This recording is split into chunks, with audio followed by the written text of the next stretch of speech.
Ma famille avait trouvé refuge à Vabre pour se mettre en sécurité.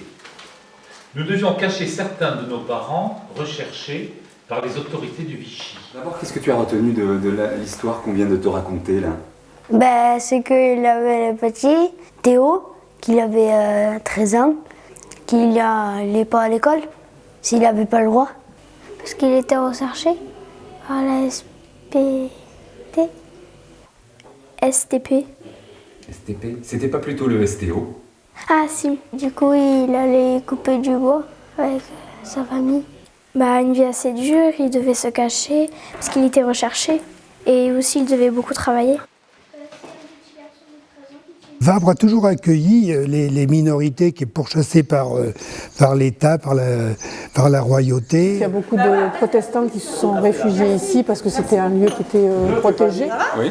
Et en fait, cette tradition s'est perpétuée aussi pendant la Seconde Guerre mondiale, puisque voilà, il y a beaucoup de villageois qui ont aidé des Juifs à se cacher. Un petit village comme ça, il y a eu 79 familles de Juifs abritées à Vabre.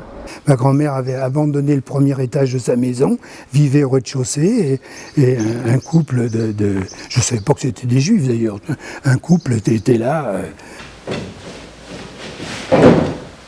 Et sur cette ronde, même les gens, ils ont pleuré et tout. Je suis en train presque. Et si tu avais été un enfant à cette époque-là, comment tu aurais vécu? J'aurais eu peur et je serais allée me cacher avec ma maman et j'aurais pas sorti pour aller couper du bois. Et peut-être ça aurait pu être tous les enfants, ça aurait pu être moi aussi, on aurait pu vivre ça, voilà. Il pouvait ne pas revoir sa famille et c'est assez triste. Mais il n'y a jamais eu de dénonciation. Les gens faisaient ça naturellement. Et je répétais toujours que les chemins du maquis ont toujours croisé les chemins de la Réforme. Là où mes ancêtres montaient dans la montagne pour aller faire des cultes, nous avons retrouvé ces chemins dans la résistance. Puis il y avait quand même la tradition, ici, les traditions de chasse, braconnage, un petit peu. On n'aimait pas trop, disons, la loi, celui qui était c'était un peu réfractaire, un peu braconnier, voilà, voilà. Est-ce que tu aurais aimé être un résistant? Oui. Pourquoi? Pour protéger des familles. C'est quoi un résistant pour toi alors? C'est quelqu'un qui a fait la guerre, qui s'est battu contre les autres pour avoir la paix dans le monde. Ils allaient dans des endroits de Vabre et ils devaient guetter l'arrivée des Allemands. On entendait peut-être les bombes, mais on ne pouvait pas trop montrer qu'on avait peur pour ses enfants, sinon ils avaient encore plus peur. Quand on le fait, c'est qu'on est courageux parce que t'as des gens qui sont armés. La guerre, des fois, j'y joue et j'aurais bien aimé comment c'était pour de vrai. Est-ce que tu penses vraiment que la guerre, en vrai, c'est comme quand on y joue? Non. Qu'est-ce qui est différent? Là, c'est pour de faux, c'est des fausses explosions, c'est des fausses personnes.